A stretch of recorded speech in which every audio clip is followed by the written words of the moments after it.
Aujourd'hui, dans StoryCube, on reçoit un homme qui intervient là où tout vient de s'arrêter. Julien est nettoyeur de scènes de crime. Son métier, passer après la mort. Quand la police a terminé, quand les pompiers sont partis, c'est lui qui rentre. Son job, c'est de tout effacer. Le sang, les traces, les odeurs, pour pouvoir rendre le lieu de nouveau vivable. Mais derrière chaque scène, il y a une histoire. Un drame, une dispute, un geste de trop, parfois une vengeance, parfois juste un instant de folie. Des appartements où le corps est resté des semaines, des suicides violents, des drames familiaux, des meurtres qu'on devine à travers les murs. Quelles sont les pires scènes? La pire cause de mort? Les odeurs, les textures, les couleurs qu'on n'oublie jamais. Est-ce qu'il a déjà vu des corps démembrés, des morceaux collés au mur, des traces impossibles à faire partir? Et quand un corps reste des mois sans être découvert, qu'est-ce qu'on trouve vraiment? Les insectes, les fluides, les planchers qui se décomposent jusqu'à ce que le corps traverse le sol. Mais ce qu'il y a de plus dur, ce ne sont pas les images, c'est ce qu'elles racontent. Une vie brisée, un dernier geste, une histoire qui s'arrête brutalement et que lui doit effacer. Et parfois, il y a des choses qu'on n'explique pas, des bruits dans le silence, des objets qui bougent, des sensations qu'aucune science ne peut justifier. Alors comment on tient? Comment on tient quand on passe ses journées dans le sang? La mort et la solitude. Comment on rentre chez soi comme si de rien n'était? Ce soir, dans StoryCube, Julien raconte l'envers du décor. Les scènes qu'on ne montre jamais. Celles qui nettoient et qu'il n'oubliera jamais. Moi, quand j'arrive sur les lieux, il y a du sang partout, quoi. Mais partout. Il n'y a pas un endroit où il n'y a pas une goutte de sang, quoi. En fait, je suis en train de démonter une armoire et j'ai une Kalachnikov qui me tombe sous le coin de la figure, quoi. Ça fait depuis pas très longtemps que j'arrive vraiment à parler de cette histoire sans fondre en larmes, quoi. Il va voir sa secrétaire, il tue sa secrétaire, il va chez lui et il tue sa petite fille et il tue sa femme. Bonjour tout le monde, aujourd'hui dans StoryCube, on accueille Julien. Alors Julien, il a un métier plutôt atypique, en fait il est nettoyeur de scènes de crime. Et ce que je vous propose, c'est que il nous explique directement c'est quoi nettoyeur de scènes de crime. C'est un terme que peut-être tout le monde connaît, mais finalement personne ne sait réellement ce que c'est. Ça consiste en quoi globalement? On va nettoyer tout type de lieux où il y a eu des morts. Ça consiste en quoi par exemple? Alors on va intervenir sur des scènes de crime. Donc soit par réquisition judiciaire ou c'est les familles qui nous mandatent, ou des découvertes tardives, donc ce sont des personnes qui sont restées décédées un certain temps dans les lieux. Donc moi je vais pas forcément rentrer dans de gros détails, mais voilà, ça a laissé des traces, quoi. Il y avait une décomposition, voilà. Ou dans le cadre de par arme à feu. Et très rarement, et heureusement, dans le cadre d'attentats. Et donc vous arrivez... Nous on est là pour nettoyer et enlever toute trace. C'est-à-dire c'est quoi un peu les traces Il y a... Pour les découvertes tardives, c'est la putréfaction. Ok. Donc c'est tout ce que vous avez en liquide qui va s'échapper, quoi. Qui sont sur le sol, par exemple. Qui sont sur le sol, sur un lit, voilà. Dans le cadre d'un arme à feu, ça malheureusement, voilà, c'est ce que vous avez dans la boîte crânienne. Ok, donc c'est les dents, les os. Ça peut être un peu de tout, voilà. Dans le cadre d'homicide, là ça va dépendre que l'auteur a pris comme arme. Tout simplement. Un homicide, juste pour ceux qui regardent, c'est quoi? C'est quand quelqu'un tue... C'est quand quelqu'un tue une autre personne, voilà, tout simplement. Et dans le cadre d'attentat, ça va dépendre de ce que les auteurs vont utiliser. C'est quoi les trucs les plus longs à nettoyer ou qui sont plus difficiles avant qu'on revienne un peu sur différentes affaires comme ça? Il y a des trucs où vous arrivez dessus et vous vous dites « Ah putain, là ça va durer un moment, quoi ». Ça dépend, vous avez des suites par arme à feu qui sont très très violents. On va avoir une grosse expansion de matière un peu partout, ça va dépendre si c'est dans une chambre, un salon, enfin tout dépend de la taille de la pièce. Du coup c'est marrant, ça gile vraiment partout dans Ouais, et surtout du calibre utilisé. Que plus vous allez utiliser un gros calibre, plus ça va faire de dégâts. C'est comme des blessures de guerre.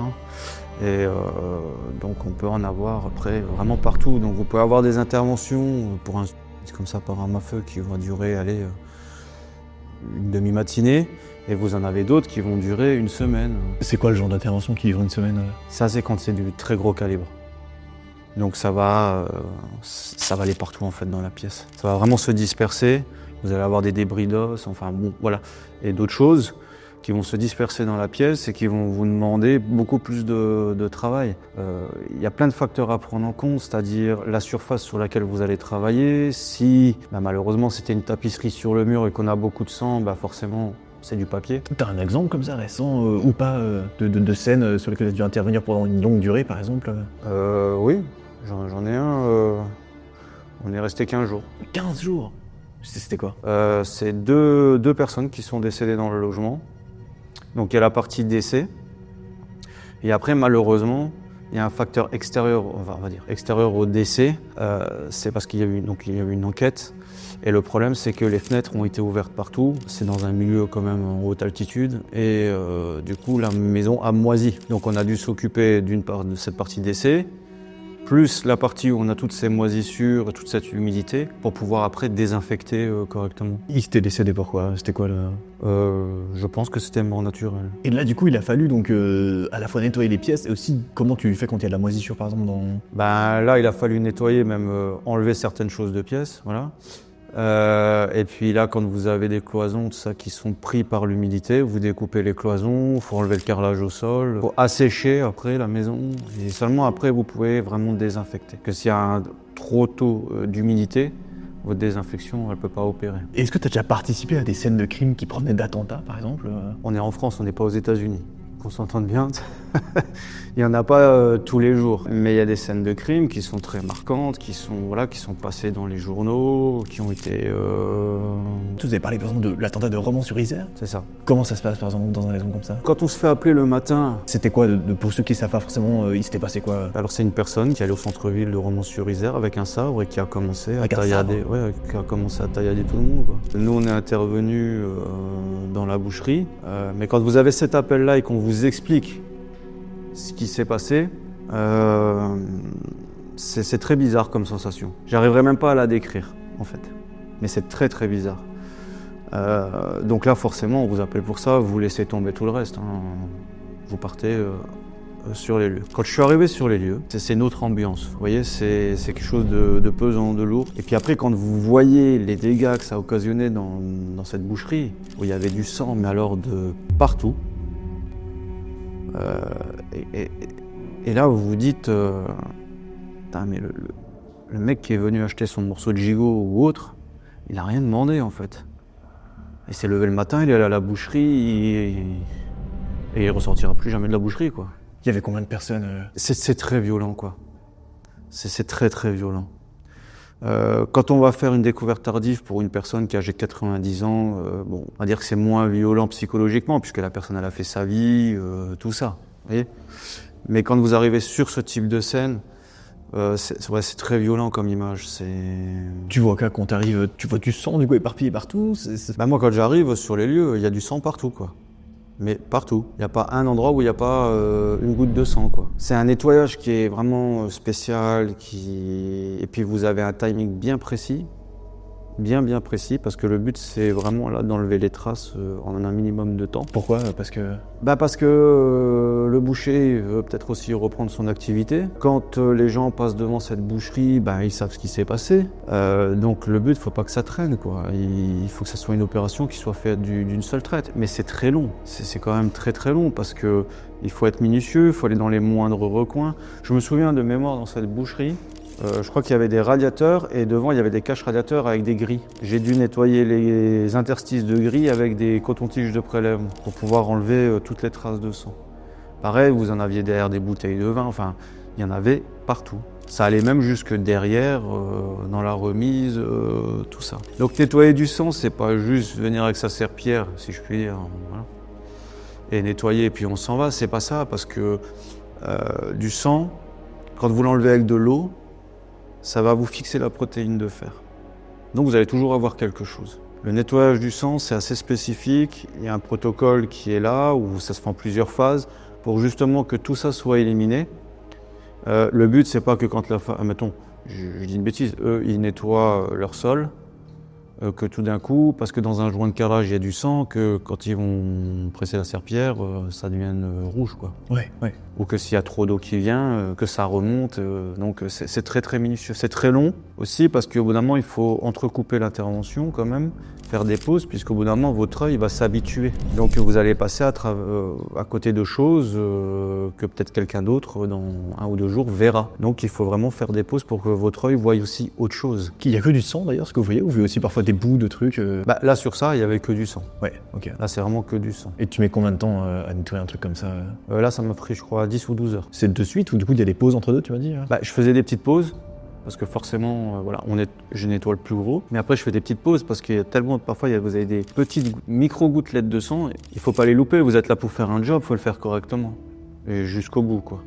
Donc il faut faire des pauses pour justement que l'œil se repose et que on puisse après de nouveau aller dans les détails. Et t'es seul dessus ou t'es mobilisé avec plusieurs personnes? Là, j'étais seul. T'as aussi été appelé sur cette affaire où je crois qu'il y a un mari en plein divorce qui aurait tué sa femme. Ouais.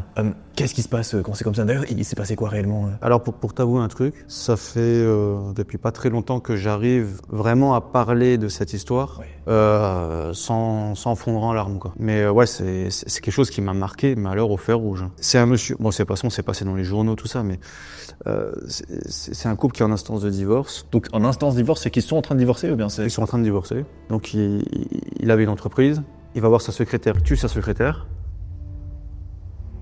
Il va chez lui et il tue sa petite fille et il tue sa femme. Donc bon, je te laisse imaginer la scène, quoi. Ouais. Voilà. Dans la même journée, il fait ça, enfin dans le même... Dans la même journée, il fait ça, puis après il part je sais plus à combien de kilomètres et il se jette d'un pont, quoi. C'est quelque chose qui a été très très marquant, parce que là je suis intervenu avec ma femme, puisque ma femme travaille aussi dans l'entreprise. Pas tant sur les traces que l'on va avoir, mais sur l'histoire. Voilà. Je me souviens, moi, quand on a fait les brides scellées, la porte s'est ouverte. La première chose que j'ai vue, c'est cette petite sandalette dans une mare de sang, quoi. Donc ça a été un nettoyage très compliqué. Parce que quand vous avez un dossier, que le juge d'instruction vous file une partie du dossier pour que vous puissiez voir un petit peu, comprendre ce qui se passe dans les lieux avant que vous interveniez, ça reste que des photos. On n'est pas encore imprégné par l'ambiance du lieu. Quand vous arrivez sur le lieu, là, c'est tout à fait autre chose. Alors, il y a cette partie-là avec cette petite sandalette. On commence notre nettoyage et puis en fin de compte, là où on se met pour commencer le nettoyage, en fait, j'ai que des photos de cette petite fille. Et à un moment donné, je m'arrête et je dis à ma femme, il faut enlever les photos parce que j'arrive pas à me concentrer parce qu'en fait, cette petite fille, elle ressemble plus ou moins comme à ma fille, hein. Une petite blonde, voilà, enfin, comme ma fille. Et c'était très compliqué. Voilà. Donc on a dû enlever les cadres photos parce qu'il faut être concentré sur ce que l'on fait. Mais ça a été très compliqué, ouais. Très très compliqué. Ma femme a pleuré sur l'intervention. Voilà. Moi je pense qu'il ne faut pas avoir honte de ses émotions, il faut évacuer. Évidemment. Ouais. Ces émotions, c'est important parce que sinon toutes ces images, elles peuvent vous rendre complètement dingue. Parce que c'est des images qui sont très violentes pour tout le monde d'ailleurs. Toi, t'as su comment il les a tués? Est-ce qu'elles ont souffert ou pas forcément? Je crois que c'était avec un couteau. Alors après, te dire elles ont souffert, pas souffert, ça j'en sais strictement rien. C'est quoi un peu les séquelles mentales que t'as après ça? Ça va pas t'empêcher de dormir la nuit, parce que tu reprends aussi ton cours de ta vie. J'ai des enfants, enfin voilà, j'ai ma vie, quoi, à côté. Mais c'est par contre quand tu vas parler de cette histoire, où là il y a tout qui va remonter. Et comme je t'ai dit avant, ça fait que depuis peu que je peux vraiment parler de cette histoire sans faire une coupure dans une interview, parce qu'il faut que je m'arrête, parce que je fonds en larmes, quoi. Mais j'ai pas honte de le dire. On est des humains, on n'est pas des machines, on n'est pas. Donc c'est ces petites choses-là. Voilà. On sait pourquoi ça a été vraiment dur, quoi. On sait pourquoi il avait fait ça, ce type-là. Il y avait la raison particulière. Après, peut-être qu'il voulait pas divorcer. Ouais, c'est ça. Peut-être. Il y a tellement de choses des fois, il y a tellement de trucs qui se passent dans la vie où des fois vous avez une personne qui va en tuer une autre. Alors soit dans le cadre d'un féminicide, soit parce que la femme voilà, a trompé son mari, ou soit parce qu'elle veut divorcer, ou vous voyez. Mais après, il n'y a pas que des féminicides, parce que c'est aussi l'inverse. Il y a des femmes qui tuent des hommes. Voilà. Bon. Mais des fois, il suffit d'un petit truc pour qu'une vie s'arrête. Il y a aussi donc ce jeune homme qui aurait tué son père à coups de couteau, sur lequel tu as intervenu. Ouais. Alors même pour la petite histoire, cette famille-là, c'est devenu des amis. C'est devenu vraiment des amis très proches. Ce jeune homme qui a tué son père, il y a quand même un lourd passé derrière. Et voilà, il y a eu des choses qui ont été faites à la maman. Bon, ça a été très très compliqué, quoi. Très très compliqué. C'est quoi un peu l'histoire? En gros, c'est un mari qui va violenter sa femme, qui va avoir des propos réducteurs de sa femme, pareil pour ses enfants, ça dure des années. Bon, elle part, voilà. Même quand elle est partie, c'était très compliqué. Et puis un jour, un de ses enfants, il était chez son père et voilà, il a dû se passer quelque chose à ce moment-là. Et là, je pense que ça a été la goutte d'eau qui a fait déborder le vase. Et il a tué son père, mais alors beaucoup, de coups de couteau, quoi. Et donc, toi, t'arrives sur cette scène de crime? Donc c'est la mère qui m'appelle pour m'expliquer le problème. Je reste longtemps au téléphone avec elle. Et entre le moment où elle nous a appelés et le moment où on est venu, il s'est passé quand même un certain laps de temps. Bon, parce qu'il y avait encore des scellés, des choses comme ça, voilà. Donc c'était encore l'enquête. Bon. Moi, je me suis rendu à la brigade de gendarmerie qui était, voilà, avec l'OPJ qui était responsable de l'enquête. Je suis passé, je lui ai demandé voilà, si on pouvait voir des photos, je puisse un peu comprendre quand même. Donc j'étais dans son bureau, j'ai regardé les photos, et puis après, plus rien. Bon.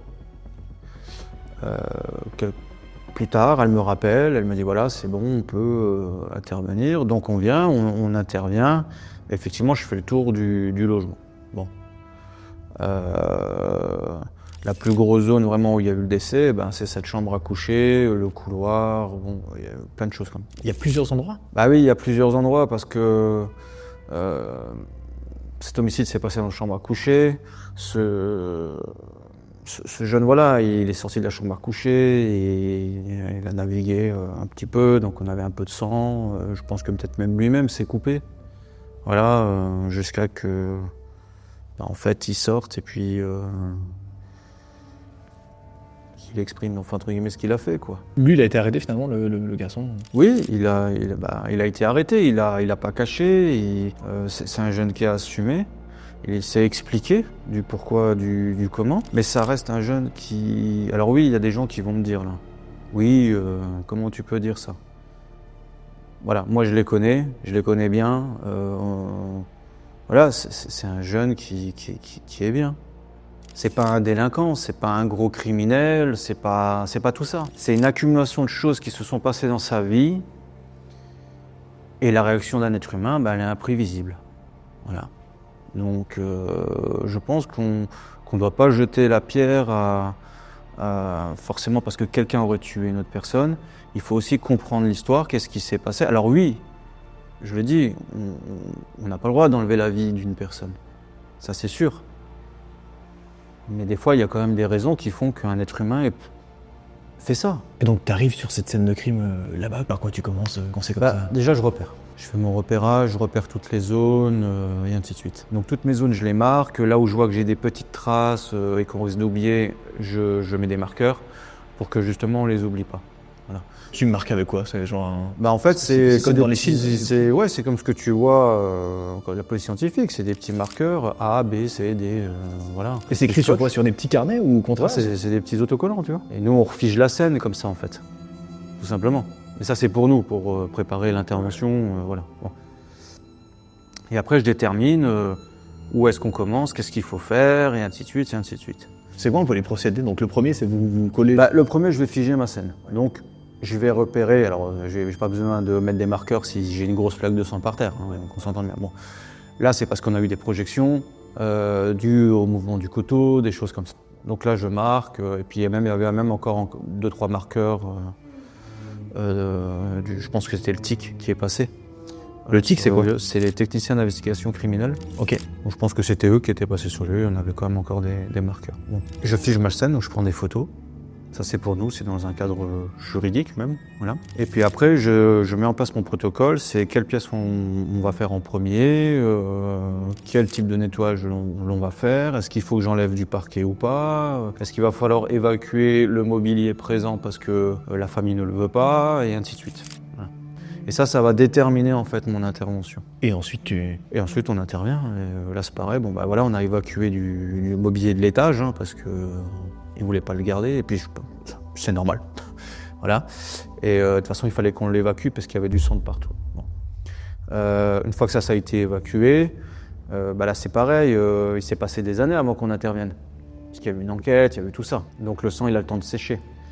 Donc là, ce qu'il faut faire, c'est pas commencer à soulever les parquets avec ce sang séché, tout ça. Bon. Pourquoi? Parce que la poussière de sang, c'est quand même assez nocif pour les voies respiratoires. Ça peut apporter des problèmes de santé. Vous êtes équipé quand vous faites ça? Vous avez un masque? Ah oui, on a un masque, en combinaison, enfin voilà, on est un peu en cosmonaute quoi. Ah, vous êtes vraiment habillé en cosmonaute? Ouais, c'est façon de parler, mais on est vraiment en combinaison, ouais, bottes, sur chaussures, un masque, des lunettes, ça c'est pour se protéger de la poussière, voilà. Donc on est vraiment bien habillé. Donc là, le premier truc qu'on fait, c'est on va aspirer.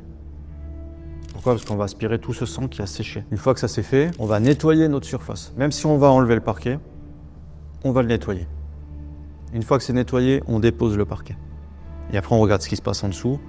Et s'il y a des choses qui se sont infiltrées en dessous, on fait le nécessaire pour que ça soit enlevé. Et on fait comme ça, pièce par pièce. Jusqu'à arriver à la porte d'entrée du logement. T'as mis du temps à le faire celle-ci ou... Ah ouais, il m'a fallu un peu de temps quand même. Là, c'est pareil. C'est resté des années comme ça. Il y a eu une fuite dans le toit. Il y a de l'eau qui s'est infiltrée. Donc pareil, des cloisons complètement moisies.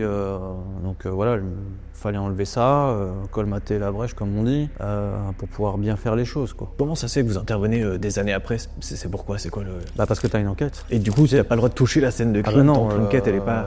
Tant qu'il y a une enquête, on n'intervient pas. Parce que s'ils ont besoin de récupérer quelque chose dans le logement, ou peut-être de refaire des prélèvements, tout ça, il faut pas que la scène soit polluée, quoi. Ça rend le nettoyage encore plus dur, je pense, du coup, parce que tout est imprégné, en fait, dans... Tout est imprégné, quoi. C'est pas comme si on arrivait comme où c'est plus ou moins frais. Là, il y a des choses, c'est beaucoup plus facile. Là, c'est vraiment, ça a eu le temps de sécher, quoi. C'est quand que vous intervenez longtemps après ? C'est quand il y a des... Il y a des priorités aussi dans l'après-décès, je suis désolé de le dire, mais c'est la réalité des choses. Bon. Nous, des fois, il y a des familles, elles attendent 1 mois avant qu'on intervienne. Mais là, c'est pour une découverte tardive, il n'y a personne qui vit dans le logement, il n'y aura pas plus de dégâts, puisque la source des dégâts, c'est le corps qui est dans les lieux. Hein. Quand vous enlevez cette source, il n'y a pas plus de dégâts. Hein. Ça a eu le temps de s'infiltrer déjà, pendant le temps que le corps était dans les lieux. Bon. Donc il y a des ordres de priorité. Après, vous allez avoir ensuite par arme à feu, mais vous avez encore quelqu'un qui vit dedans. Donc là, il ne faut pas venir dans 1 mois, il faut venir le plus rapidement possible. Donc c'est toujours par degré de priorité. Une découverte tardive, pour ceux qui savent pas, c'est quoi ? C'est qu'on... C'est quand une personne elle est restée, on va dire, de 5 jours à 2 ans. Comme ça nous est déjà arrivé.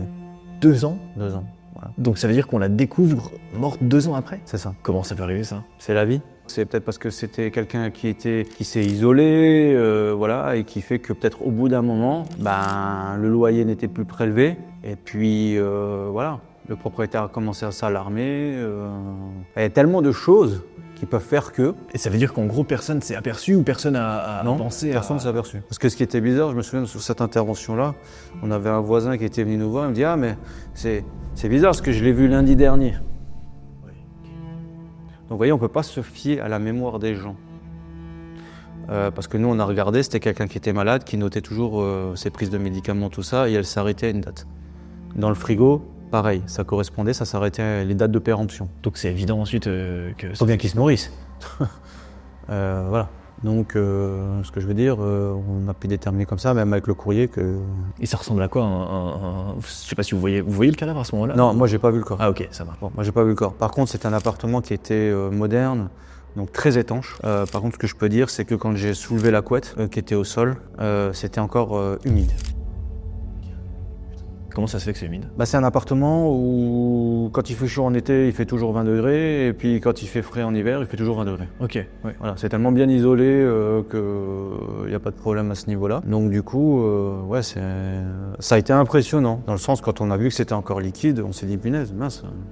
On arrive des fois dans des logements, la personne est restée 3 mois, c'est sec. Vous avez des personnes qui sont restées 6 mois, c'est encore très humide. Ça va vraiment dépendre de beaucoup de facteurs qui va faire que vous allez avoir un endroit où on a encore quelque chose d'humide et un autre endroit quelque chose de sec. T'as déjà intervenu, je crois, sur le cas d'une personne tuée à coups de marteau dans sa baignoire ? Ouais, ça c'est violent. Ah, c'est violent. Mais c'était passé quoi là ? Comment c'était ? Ça c'était sur une réquisition judiciaire. Ça c'est quoi une réquisition judiciaire pour ceux qui savent ? En fait, c'est un magistrat qui va vous missionner pour aller nettoyer la scène de crime. Voilà.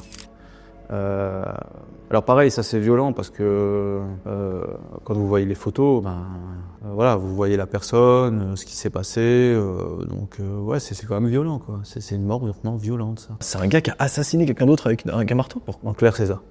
Voilà. Dans la baignoire, il s'est pris des coups de marteau, quoi.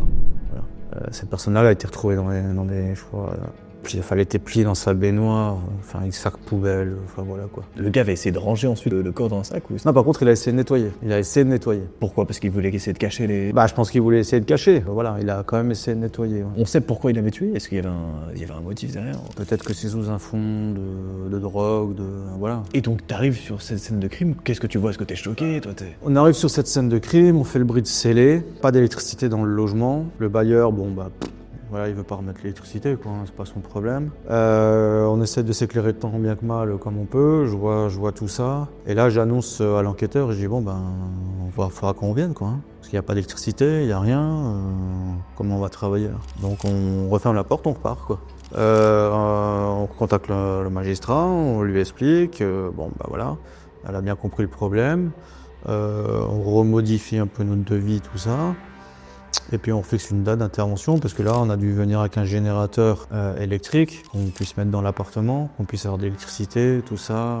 Bon. Il y a des petites choses des fois comme ça. Mais... Et puis on a fait notre travail, on a tout nettoyé. Et, je sais que sur cette scène, j'ai utilisé du Blue Star pour pouvoir déterminer ces traces de nettoyage. C'est quoi ça? Pour faire très simple, c'est un produit il va y avoir une réaction à la protéine de fer. Mais c'est un produit aussi qui réagit à d'autres choses que la protéine de fer. Donc après, il faut connaître vraiment et maîtriser le sujet pour déterminer que ça, c'est du sang. Parce que c'est dommage, je vous mets du détergent sur le mur, je l'essuie. Mon produit, le Blue Star, va me révéler mon détergent. Mais c'est pas du sang. Voilà. Donc le sang, ça a une luminescence très très spécifique. C'est vraiment un bleu, mais discothèque, quoi. C'est un bleu pétant. Et ça permet de voir les traces de nettoyage. T'as le bleu qui luit comme ça, comme sur les séries finalement, dans les films. Ouais, c'est comme dans les séries. Putain, c'est ouf. Et là, tu fiches ta scène, tu sais où c'est, parce que le Blue Star, il va agir un certain temps, mais après, il agit plus. Hein. Bon. Mais c'est un produit qui est hautement cancérigène. Donc après, il faut bien nettoyer, il faut bien faire les choses. Et ça permet juste que, même si vous ne voyez pas la trace, il y a toujours quelque chose. Et le but, c'est qu'il n'y ait plus rien. T'as déjà eu des cas où t'as, je sais pas, une femme qui suit d'après une maladie ou un truc comme ça ou Bien sûr. Oui, bah là d'ailleurs, pour cette scène-là d'ailleurs, là on a vu le corps. Voilà. Parce que on a été appelé, il y avait d'abord le pompe funèbre qui était là, on nous a appelés. Alors moi je me souviens, c'était mon seul soir de repos avec ma femme. On allait pour aller au théâtre en fait, rejoindre des amis, après on allait manger ensemble. On reçoit cet appel sur la route, donc je fais demi-tour, je me rends sur place. On me dit ouais c'est dans la maison, donc je vois un membre de la famille. Le mari était dans la maison en pleurs, enfin voilà, je te laisse imaginer la scène quand on perd sa femme, quoi. Je monte et puis je tombe nez à nez, quoi, sur cette dame. Donc là je dis bon, moi je redescends, hein, j'ai rien à faire là. Je ne touche surtout à rien. Et puis on va attendre les gendarmes, quoi. Hein. Donc les gendarmes ils arrivent, ils montent, donc ils demandent qui on est. Je dis voilà, on est telle société, on a été appelé pour ça, bon, voilà. Je dis je suis monté, moi, je suis tombé nez à nez avec la dame, donc moi je suis redescendu jusqu'à que vous veniez, quoi. C'est quoi ce que tu vois quand tu montes, quand tu tombes? Je vois une dame allongée au sol avec la gorge tranchée, quoi. Elle-même? Et énormément de sang, quoi. Et c'est elle-même qui l'a fait, mais c'est une dame qui avait une maladie, je crois qui vivait un enfer avec les acouphènes. De mémoire, il me semble que ça, parce que ça remonte un petit peu. Et je pense qu'elle a décidé d'arrêter ses souffrances. Alors après, vous allez avoir des gens qui vont dire « Ah, c'est égoïste, c'est ci, c'est ça ». Moi, je pense pas que c'est égoïste. Est-ce qu'il vaut mieux vivre avec un proche qui souffre ou de se dire « Lui, il a décidé de mettre fin à ses jours, mais au moins, il n'y a plus de souffrance ». Donc chacun fait ce qu'il veut, quoi. Moi, je sais que je peux comprendre l'acte de ces gens qui souffrent énormément pendant des années et des années. Et donc, t'arrives là-bas, finalement, t'interviens sur cet endroit, sur cette scène de crime ou pas forcément? Ouais, le soir même, en fait. Je vois le frère, bon, on discute, je dis, donc on viendra demain matin. Et je lui dis, prenez votre frère, ne le faites pas, faites en sorte qu'il ne reste pas dans les lieux jusqu'à qu'on ait nettoyé. Moi, je repars, on me dit, ok, pas de souci, je repars, je vais au théâtre, à l'entracte, je sors. 39 coups d'appel, quoi. Là, je regarde ma femme, je dis, là, ça sent mauvais, quoi. Bon, je rappelle, j'avais pas reconnu le numéro, hein. Je rappelle, voilà, et puis là il m'explique, il me dit il faudrait intervenir là, mon frère veut pas partir, c'est catastrophique, il faut, voilà. Donc je dis à ma femme, je dis bon on part, on y va, hein, voilà. Donc on est rentré, on s'est équipé, on a pris le véhicule d'intervention, on est allé sur place, le mari était là, Là, ça a été aussi très compliqué parce que d'avoir perdu sa femme, parce qu'une personne qui vit ça, elle passe par plusieurs émotions. Elle va passer par la tristesse, la colère et l'incompréhension. Donc, il y a des choses comme ça. Donc là, c'est un nettoyage où il faut être le plus discret possible, le plus silencieux possible. Voilà. Mais c'est pareil, c'est un nettoyage qui est très difficile émotionnellement parce que vous entendez la personne qui est en bas, qui est en train de, qui hurle quoi. Donc ouais, il nous a peut-être même pas calculé ce soir-là. Hein. Mais moi, mon but, voilà, c'était que le nettoyage se fasse. Ça, c'est compliqué à nettoyer, quelqu'un qui se tranche la gorge. Non, c'est pas plus compliqué que nettoyer autre chose. Mais ce que je veux dire, c'est ce qui se passe dans les lieux aussi, ce que vous entendez. Après, là, il y a un nettoyage après décès, il faut de la rigueur, quoi. Hein. Là, vous avez du sang dans le lavabo, machin, à des endroits bien précis. Voilà, nous, on a démonté le siphon, on a récuré les tuyaux, parce que le sang est passé dedans, ça a eu le temps un peu de coaguler, enfin, on est allé partout, hein. On va partout. Le but, c'est pas de laisser quelque chose derrière nous, même si la personne ne le verra pas, puisque dans le tuyau d'évacuation, la personne ne va pas regarder. À part dans le siphon, si c'est bouché. Voilà. Mais dans le reste, elle ne va pas regarder. Bon. Bah, nous, on le sait. Donc, du moment qu'on le sait, il faut le nettoyer. Ça coûte cher comme ça de nettoyer un... Ça va dépendre. Tu sais, tu peux avoir des interventions qui vont coûter 700 €. Et puis, tu as des interventions qui vont aller jusqu'à des 33 000 €. Ça, c'est quand quoi? C'est quand vous devez tout défoncer, tous les murs Et que c'est très complexe parce que il faut entrecouper aussi l'intervention, parce qu'il y a des périodes de temporisation. Parce que quand vous avez une dalle béton qui est prise par ces fluides, quand c'est humide, qu'est-ce que vous voulez faire dessus? Vous ne pouvez pas travailler dessus, c'est pas possible. Donc il faut que ça sèche. Bon, il y a une mode aujourd'hui qui vient d'ailleurs du Canada, mais où les Canadiens commencent à abandonner cette technique. C'est de recouvrir de peinture pour faire ce qu'on appelle un encapsulage. Donc ça veut dire quoi? Ça veut dire que tu mets de la peinture sur... En fait, ce qui va se passer, c'est... Tu sais, on voit ça en ce moment sur les réseaux sociaux. Il y a beaucoup de désinformation sur ce métier. On voit des trucs, c'est incroyable. T'en as qui vont s'amuser à te mettre une espèce d'acide dessus, voilà.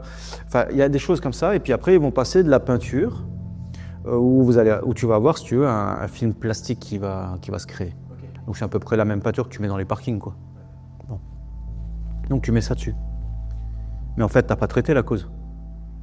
T'as juste recouvert. Voilà. Et ça, il y en a, ils le font. Et on le voit sur les réseaux, on le voit, voilà. Mais c'est pas comme ça qu'on travaille. Une dalle béton, elle est prise, il faut la traiter. Et pour la traiter, il y a des techniques qui font qu'on va enlever ce qui est complètement souillé. Enfin, je sais pas, hein, imagine-toi, tu achètes une maison. On te dit, bon, il y a eu un décès, tout ça, voilà, parce que la personne est honnête, elle te le dit. Parce que généralement, le voisinage va s'occuper de ça, de te relayer l'information quand tu es bien installé. Bon. Imagine-toi, dans ta maison, il y a eu ça. La dalle béton, elle était complètement imprégnée de fluide humain. Et on t'a mis un coup de peinture sur la dalle, et tu as eu un nouveau revêtement de sol de poser. Et toi, un jour, tu fais des travaux. Ou un jour, il se passe quelque chose, la dalle, la maison bouge un peu avec le terrain, la dalle, forcément, on a une veine qui se crée, mais c'est normal, hein, parce que les maisons bougent, voilà. Et tout d'un coup, tu as une odeur. Et pendant des années, tu as peut-être dormi dans une chambre où, en dessous de ton revêtement de sol, de quelques centimètres, tu avais encore des restes humains. Tu te verrais habiter dans une maison comme ça, toi? Très fort. Voilà. Mais c'est ce qui se passe en ce moment. Et je trouve ça dommage. Alors effectivement, l'intervention, elle dure moins longtemps. Ça, je l'accorde. Bah, c'est sûr. Bon, voilà. Mais c'est pas comme ça qu'on travaille. Il y a quand même des règles à respecter, de bon sens. Je me suis mis comme note que cette affaire-là, justement, elle avait un rebondissement judiciaire. Parce que c'est... De quelle affaire tu parles? L'affaire où la femme, du coup, s'était tranchée la gorge. Il y avait eu un autre truc ou pas forcément? Ouais. Ben, on fait le nettoyage. Bon, on fait ça dans la nuit. Je crois on est parti à 2-3 heures du matin. Et je crois à 8 heures, mon téléphone il sonne. Et c'est la gendarmerie qui nous appelle. Et là, on me dit au téléphone, bon, il y a un souci. Le magistrat a décidé de mener une enquête. Donc là, je crois pas bien, parce que je viens de me réveiller, quoi. Je ne dois pas comprendre ce qu'elle me dit. Je lui demande de répéter. Et là, je lui annonce, je lui dis, mais moi, j'ai tout nettoyé. Ça va être compliqué de retrouver quelque chose, là. Bon, elle me dit, tous les contenants où vous avez mis tout ce qui est souillé, donc c'est des déchets d'asserie, hein, voilà, faut les ramener en brigade. Ilotic va arriver et puis on va tout ouvrir. Moi, j'ai déjà nettoyé. J'ai dit, moi, je lui ai dit, j'ai dans la déposition, je lui ai dit, moi, hier soir, on m'a donné l'accord de nettoyage. La question a été posée au magistrat, donc on a eu notre accord. Bon. Donc avec le TIC, voilà, j'arrive à une certaine heure. Je crois qu'eux, ils sont retournés sur les lieux. Et quand je suis arrivé, moi, elle m'a dit comme ça, elle m'a dit, punaise, c'est incroyable, il n'y a plus de traces. Ouais. Bah, j'ai dit oui. C'est le principe après. C'est le principe, quoi. Oui, il n'y a plus de traces, quoi. Elle m'a dit, ah putain, vous êtes carrément allé dans les tuyaux. J'ai dit oui. Je dis, notre boulot, c'est ça. Bon, bah, on a découpé les fûts, on a tout étalé, ils ont récupéré 2-3 trucs qu'ils voulaient. Enfin, voilà, ça nous a pris la journée, quoi. Est-ce que finalement, il y a eu une conclusion à ce truc-là ou t'es pas forcément... Non, moi, je pense pas qu'il y a eu... Après, voilà, je pense qu'ils voulaient récupérer des choses pour savoir si vraiment c'était ça ou pas. Dans mes déchets d'asserie, j'avais des petites étiquettes avec des petits mots qu'elle avait marqués. Donc ça, ils l'ont récupéré. Donc je pense qu'après, ils ont vu que bah, voilà, cette dame souffrait énormément et qu'elle a voulu juste arrêter ses souffrances. Toi, t'as vu des mots qu'elle avait écrits là, enfin, Oui. Donc c'est quoi, c'est le mot de souffrance Bah, c'est des mots un petit peu qu'elle a fait pour son mari, quoi, hein, qui explique pourquoi elle a fait ça, quoi. Okay, ouais, c'est des lettres d'adieu, quoi. Voilà, de s'excuser, mais qu'elle en pouvait plus, quoi. C'est déjà arrivé qu'une fois, il y a des personnes qui refusent de nettoyer la scène par des experts comme vous, puis du coup qui veulent nettoyer eux-mêmes. Bien sûr. Bien sûr, on en rencontre tous les jours. T'as un exemple comme ça d'affaire où... Bah, j'en ai un, alors c'est pas une scène de crime, là, c'est sur une découverte tardive. Voilà, on fait une visite de très gros dégâts. Et je me souviens, c'était un devis à 12 000 €, pour dire. Bon. J'attends, moi, les héritiers, ils viennent. Donc, il y en a un qui vient en Porsche, l'autre qui vient en gros 4x4 Jaguar. Enfin, je sais pas si on peut citer les marques, mais c'est pour que les gens voilà, s'imaginent. Et, enfin bon, voilà. On fait notre visite, j'explique, on fait le devis. Et là, il y a un des fils qui me dit, oh, non, mais nous, on payera pas ça. Hein. Voilà, pour ses parents, quoi. On a eu une autre société, moi elle m'a dit elle fait ça pour 2000. Hein. Donc là je vais pas insister. Parce qu'on sent déjà de la réticence, de la méfiance, puis ils sont pas agréables. Voilà, faut dire les choses comme elles sont. Au vu du comportement, enfin de comme ça s'est passé, parce qu'il y avait des frangins de l'autre côté qui rigolaient, enfin bon voilà. Je pense pas qu'ils aient été marqués par le décès là. C'est juste que le but c'était de dépenser le moins d'argent. Et voilà, il y en a, ils sont comme ça. Après, vous en avez qui n'ont pas les moyens, donc on essaye d'aider, qu'on aiguille pour avoir des aides, tout ça. Mais ce que je veux dire, il y en a, non, ils ne veulent pas mettre d'argent dans ça. Alors que je pense que voilà, pour nos parents, on peut quand même faire cette dernière chose, quoi. Et même pour les futurs gens qui vont habiter dans cette maison. Tu fais comment quand t'as des gens qui n'ont pas les moyens de nettoyer s'il y a des grosses scènes de crime, des trucs comme ça. Si c'est une scène de crime, bah, ça va être le magistrat qui va décider oui ou non si c'est une réquisition. Et dans ce cas-là, c'est quoi? C'est qui paye? Bah, là, c'est le ministère de la Justice, quoi. Voilà. Donc en l'occurrence, tous les citoyens. Donc là, on fait un devis, et après, il est accepté ou il n'est pas accepté. Parce qu'il y a des enveloppes budgétaires, enfin, il y a plein de choses, plein de facteurs à prendre en compte. Une enveloppe qu'on va donner au ministère de la Justice, c'est pas un puits sans fond. Hein. Cette enveloppe, elle sert à faire des choses. Donc prioritaire, quoi.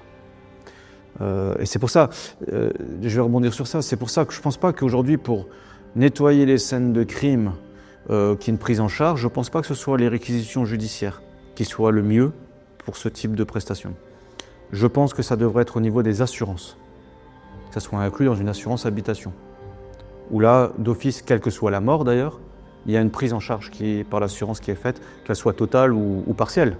Mais même si c'est partiel, c'est déjà une somme en moins à régler pour ces familles. Mais je ne pense pas que les réquisitions judiciaires soient vraiment l'idéal. Ça t'arrive parfois de repenser aux histoires ou aux familles que tu vois Ouais, j'en discute avec ma femme. Des fois, il y a des gens qui nous ont émus, qui nous ont vraiment touchés.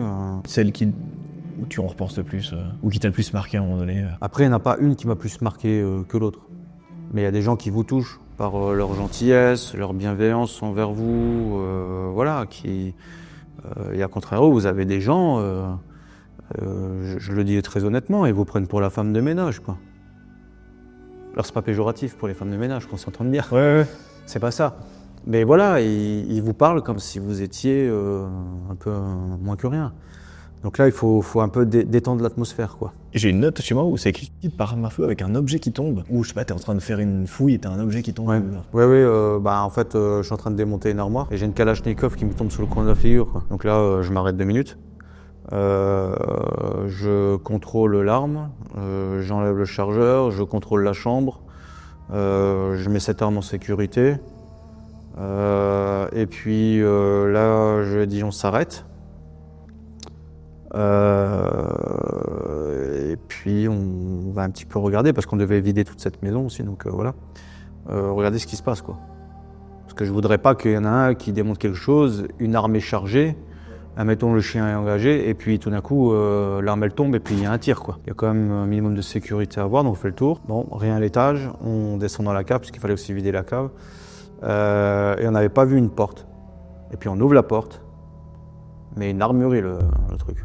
Donc on appelle les gendarmes, on explique, on dit voilà, on a trouvé ça, j'appelle la famille aussi, je dis on a trouvé ça.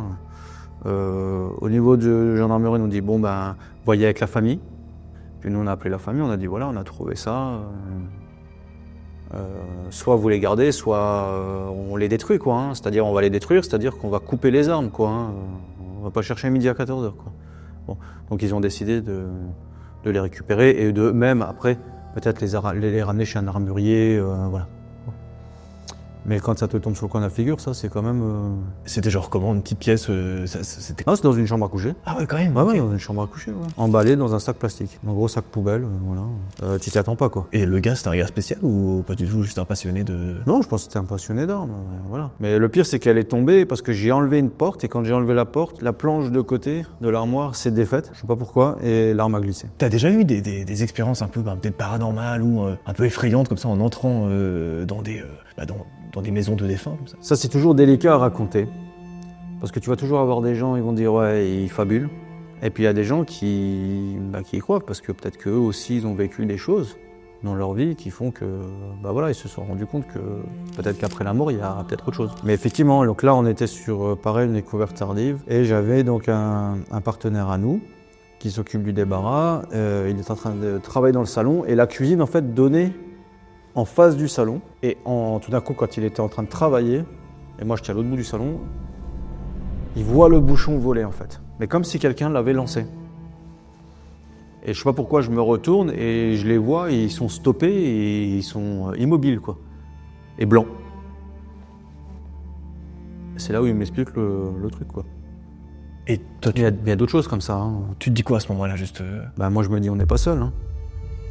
Donc après voilà, j'ai parlé, j'ai expliqué ce qu'on faisait, tout ça. Bon. Mais il y a d'autres situations comme ça que l'on a eues. Je suis rentré sur un site par arme à feu, 5 minutes avant tout allait bien, je rentre, je fais mon tour, tout ça, je ressors, je pleure. Et ça va pourquoi? Je suis pris d'une grande tristesse. Je ne sais pas. Bon, voilà. D'autres endroits, on est allé, je sentais comme de l'électricité statique, tu vois, mais en x10 par rapport à quand on était gamin, quand on se frottait la règle. Voilà. Et ça picotait vraiment, quoi. Et ma femme qui prenait justement une photo de la scène, sur l'appareil photo, elle a vu une ligne et d'une blancheur incroyable. Bon, donc là je dis je m'arrête et puis je retourne dans le garage et j'explique. Voilà, je dis, parce qu'il est mort dans un garage. Et j'explique, je dis voilà, moi je suis là en fait pour débarrasser vos affaires, pour nettoyer parce que vous êtes mort. Alors après on peut me croire ou pas me croire, c'est pas grave, moi c'est des choses que j'ai pu vivre. Donc voilà. Et au bout de 5-10 minutes, ça allait. Et du coup après tu as pu nettoyer tranquillement? J'ai pu nettoyer tranquillement, mais t'as des maisons où tu rentres dedans, t'as une atmosphère qui est écrasante. Hein. Donc on y croit, on n'y croit pas. Moi je sais ce que j'ai vu, je sais ce que j'ai ressenti. Tant qu'on ne le vit pas, on ne peut pas savoir, vous voyez. On peut se dire, oui, celui-là, il fabule. Mais c'est des choses que j'ai vécues. Mais moi, je suis persuadé, et c'est pour ça, d'ailleurs, qu'à chaque fois qu'on rentre dans un logement, on va toquer à la porte d'entrée. C'est juste une question en fait, de respect. Vous voyez, parce qu'on rentre chez quelqu'un. Même si la personne est morte, on rentre chez quelqu'un. Ah, c'est marrant, donc ça, vous toquez quand même avant de... Bah, moi, c'est ma forme de respect, en fait. Parce que je rentre quand même chez quelqu'un. C'est un lieu qui a eu une vie, tout ça. Bon. Et puis, comme moi, je suis persuadé qu'après la mort, il y a quelque chose d'autre, ça permet que si, mettons, on va dire les mots comme ils sont, hein, si vous avez une entité qui est là, ben, ça permet voilà, de s'annoncer et de parler. Mais ça, vous le savez plus ou moins tout de suite quand vous rentrez dans la maison, quoi. Vous pouvez vous sentir observé. Je sais pas, t'as déjà été senti, toi, t'as l'impression d'être observé quand tu es chez toi ou des trucs comme ça? Bon, bah voilà, c'est quelque chose que tu ressens mais que tu peux pas expliquer. Ou tout d'un coup, tu vas t'effrayer, tu sais même pas pourquoi tu t'effrayes. Bon, bah tu sais pas ce que c'est, mais ça peut être très bien ça, ou pas. Mais ce que je veux dire, voilà. Tu fais comment dans ce cas-là? Donc tu m'as dit, tu t'expliques en fait, donc tu parles comme ça? Ouais, je parle. J'explique qui je suis, pourquoi je suis là, j'explique que bah, il est mort. Voilà. Par qui on a été mandaté, si c'est la fille, machin, donc je donne le prénom, tout. Voilà. Et puis on parle, et puis on dit voilà, on est là pour faire ça, on n'est pas là pour voler dans les lieux, pour détruire les lieux, on est vraiment là pour assainir et après apaiser les lieux, quoi, enlever toute trace du décès malheureusement. Mais tu sais, des fois, la mort, elle peut survenir à une vitesse. Une fraction de seconde, tu es en train de me parler, et après tu meurs. Ouais. C'est violent quand même, tu vois? C'est violent. Mais peut-être que quand tu vas mourir, bah, tu sais pas que tu es mort, parce qu'en fait ça a été tellement soudain. Ouais. Moi c'est ce que je pense. Il y a des matières qui sont plus dures à nettoyer que d'autres, genre, je sais pas, de la peau, des trucs qui seraient collés dessus ou... Oui, forcément, quand ça sèche, ça va être plus compliqué que quand c'est frais. C'est quoi les pires trucs à nettoyer? Bah, tu peux avoir du sang, il suffit que tu as du sang sur un revêtement bien spécifique, ça va être un peu voilà, galère, donc tu mets ton produit, tu le laisses agir et puis après tu nettoies. Après tu peux avoir tes fluides voilà, que tu as, qui sèchent aussi et c'est un peu galère, quoi. Ça fait comme des croûtes, enfin voilà. Donc ça peut être un peu galère.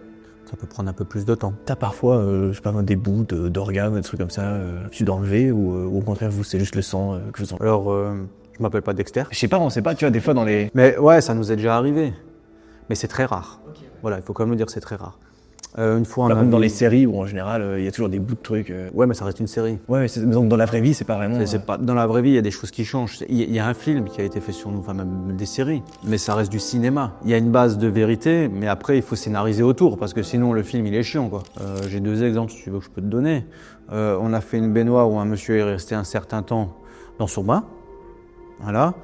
Quand on a pomper ce qui était dans la baignoire, parce que le but c'est pas de enlever la gonde et puis faire couler ça, voilà. Hein. Quand on a pompé ce qu'on avait dans la baignoire, voilà, on a retrouvé des os, des petits os, des choses comme ça. Mais ce qui est normal, parce que quand le pompe funèbre va lever le corps, il est resté un certain temps dans l'eau. Forcément, il y a des petites choses qui se détachent. Voilà. Ou une autre fois, on était par une découverte tardive, puis on a retrouvé des doigts.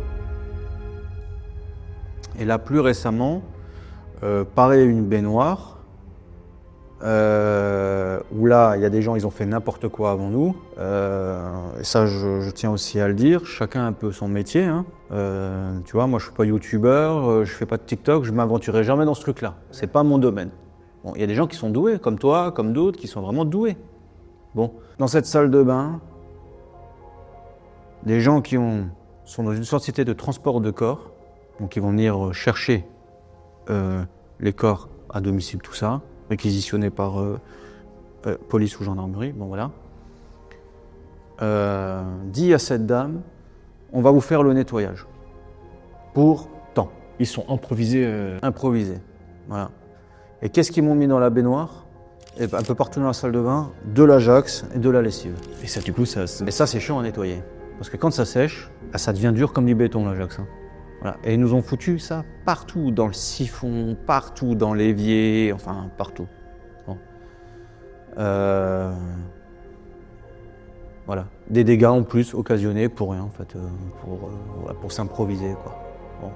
Eux ils disaient en 1 heure c'est réglé. Moi j'ai passé la journée. Voilà.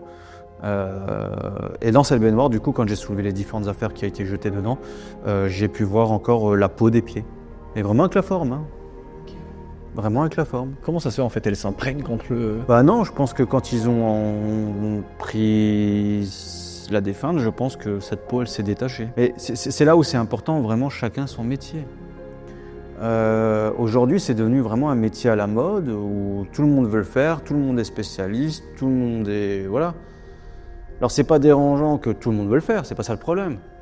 Mais il faudrait que ce soit bien fait. Et que ce soit pas juste une question en fait d'argent. Il y a des odeurs qu'on vous entend dans les pièces. Ouais, enfin, j'imagine, hein, mais c'est quoi un peu les odeurs? Ah, des fois ça pique. Ah ouais? Ah, je te le cache pas, des fois ça pique. Ouais. Bah, même si tu t'es habitué à l'odeur, des fois c'est costaud quand même. Hein.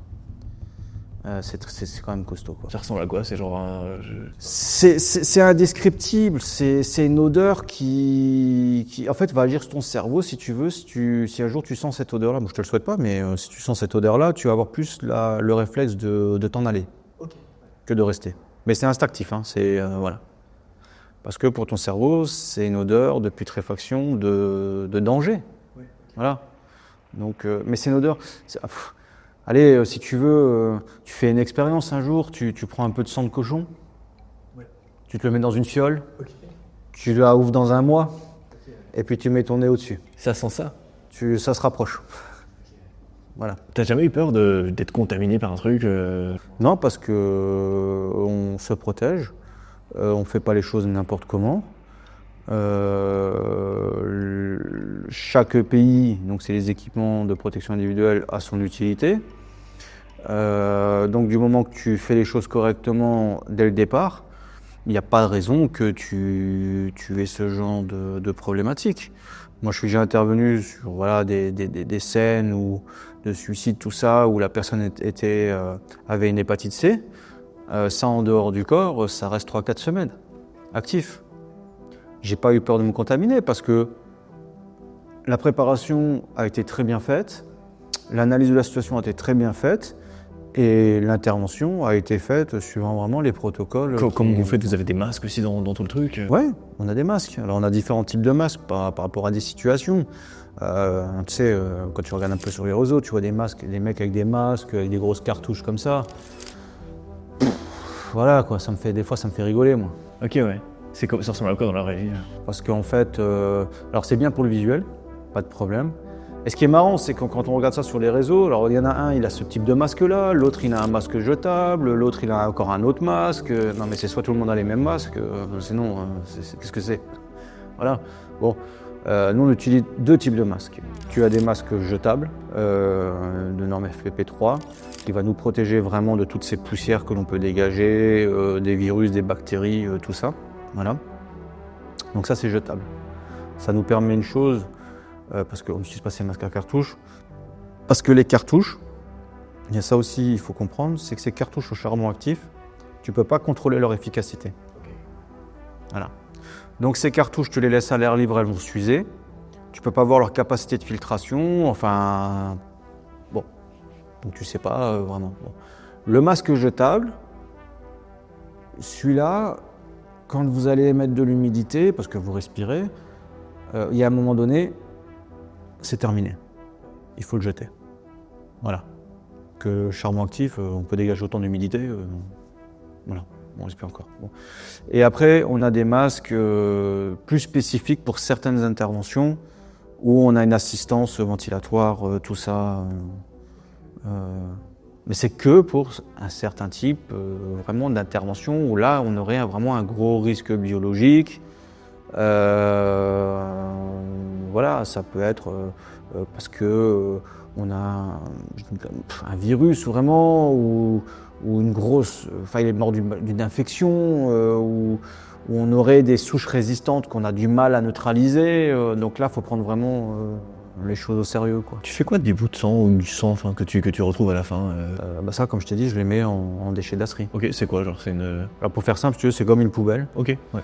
Voilà, avec un couvercle, et puis tu mets tes déchets là-dedans, tu scelles ce fût, et puis après, ça part dans une filière bien spécifique. Ok, ça marche, ouais. Voilà, ça ne va pas à la déchetterie. Pareil, je le dis, quand vous avez un canapé qui est souillé, ou quelqu'un est resté un moment dessus décédé, on ne va pas le cellophaner et le transporter partout dans la maison et se le mettre dans le camion. Voilà, non. Quand vous avez quelque chose qui est souillé, ça doit être découpé, fait à l'intérieur du logement. J'en vois des trucs sur les réseaux, mais je viens avec les réseaux parce que c'est quelque chose qui est formidable, les réseaux. C'est que tout le monde veut diffuser des choses, mais je pense qu'ils se rendent même pas compte des erreurs. Et ils font des trucs, des fois, je dis putain, mais elle est où la logique, quoi. Bon, voilà. Alors, chacun fait ce qu'il veut. Mais ce que je veux dire, il y a quand même un minimum de règles et de logique. Je répète, un canapé qui est souillé, on ne va pas le cellophaner pour le descendre dans l'immeuble, se le trimballer dans l'ascenseur, alors qu'il est encore imbibé de fluide humain, et puis se le mettre dans son camion, quoi. Enfin, ça me paraît logique. Hein. Bon. Tu fais quoi du coup avant? Tu le mets un produit spécial dessus? Nous, ce qui se passe, c'est que le canapé, il est découpé sur place. Hein. Il est coupé en petits bouts. On va d'abord enlever tout ce qui est mousse, tout ça.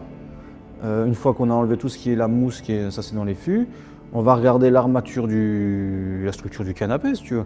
Et puis tout ce qui est souillé, ça va être découpé, mis dans 6 fûts. Alors des fois, il va te rester un accoudoir. Voilà. Et des fois, il ne reste rien du tout.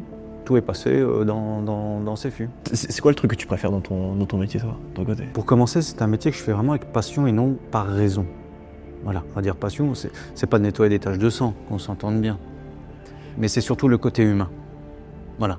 C'est ça, en fait, moi, qui m'importe. Le côté humain. De comprendre ce que les gens traversent, de les accompagner, de les écouter. Surtout, vraiment, de les écouter. Parce que des fois, vous allez avoir des membres de famille qui vont vous appeler. Ils n'ont pas forcément envie de se confier au cousin, au frère, à l'oncle, machin. Ils préfèrent se confier à une tierce personne, étrangère au cocon familial, et pouvoir se libérer de choses. Mais en premier lieu, c'est vraiment l'humain, c'est écouter, comprendre, échanger, voilà. Moi, je suis pas là où on a un coup de téléphone, ça dure 30 secondes, je fais le devis, on me prend pas, c'est pas grave, à la suite, on passe à autre chose, quoi. Non, moi, s'il faut que je reste 2 heures ou 3 heures ou même 4 heures au téléphone, je le fais. S'il faut qu'on se rappelle 2, 3 fois, il n'y a pas de problème. Il faut prendre le temps. Ça, c'est très très important. C'est pas qu'une question pécuniaire. Alors oui, on est une entreprise, il faut que l'entreprise vive, puisqu'on est dans un pays les plus taxés. Hein. Voilà, donc il faut qu'elle vive. Mais ce que je veux dire, avant ça, c'est l'être humain. C'est vraiment la personne qui est important, que vous avez au bout du fil, ou vous allez voir si vous faites une visite, tout ça. Vraiment le temps d'échanger. Moi, des fois, je vais faire des visites à domicile directement pour voir ce qui se passe. Et puis après, je pars avec la famille, je leur propose d'aller boire un café. Il faut un petit peu dédramatiser la situation pour que les gens ne soient pas dans un brouillard intellectuel où ils ne vont pas assimiler ce que vous allez leur expliquer. Donc après, il faut aller sur un autre lieu, où au départ, on va discuter un petit peu de tout et d'autres choses, et puis après, on arrive au fur et à mesure sur la future intervention. Eh bien, Julien, merci infiniment. Merci beaucoup. Je pense qu'on arrive à la fin de cet épisode. Merci infiniment pour ton explication et pour ton expertise aussi, c'était hyper intéressant. Évidemment, si vous avez d'autres questions peut-être à poser à Julien, n'hésitez pas à les mettre dans les commentaires, je ferai un plaisir de peut-être regarder, de voir si peut-être on arrive à recontacter Julien pour qu'il puisse y répondre. En tout cas, merci infiniment pour ta présence dans cet épisode. Et merci à toi. C'est déjà la fin de cette vidéo. Si vous voulez voir un autre épisode, n'hésitez pas, sur l'écran s'affichent deux autres vidéos de StoryCube. C'était Nora, ce fut un plaisir, passez une très bonne soirée. Bye.